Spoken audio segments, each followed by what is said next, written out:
Non è il lavoro a mancare, ma è la forza lavoro quella che manca, soprattutto nel settore agroalimentare e in quello edile. Sarebbero centinaia i posti che attendono di essere occupati. A portare alla luce l'argomento i segretari generali della FAI CISL Venezia, Pierpaolo Piva, e della Filca CISL Venezia, Andrea Grazioso. Entrambi i settori sono fondamentali per l'economia del veneziano e in entrambi i settori, ora per quanto riguarda il lavoro, l'offerta è superiore alla domanda a causa di una crescita economica e di un calo demografico. Le nuove generazioni cercano opportunità lavorative più attrattive, generalmente rifiutano i turni aziendali e questo compromette lo sviluppo economico e la sostenibilità di alcune aziende.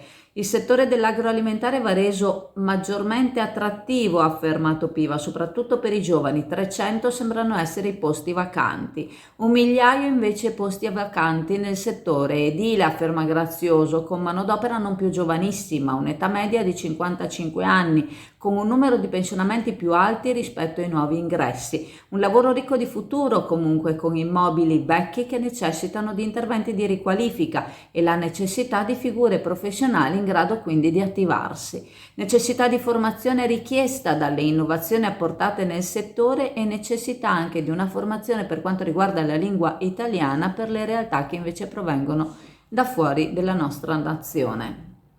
AF Energia ci trovate in Viale Mediterraneo 135 a Sottomarina, dal lunedì al venerdì 8.30, 12.30, 14.30, 18.30. Offriamo il servizio luce, gas, prezzo fisso, prezzo variabile, telefonia, fibra o ADSL per famiglie, imprese e condomini. Qui da noi potete effettuare anche il pagamento delle vostre bollette a una commissione ridotta di 1,30 euro.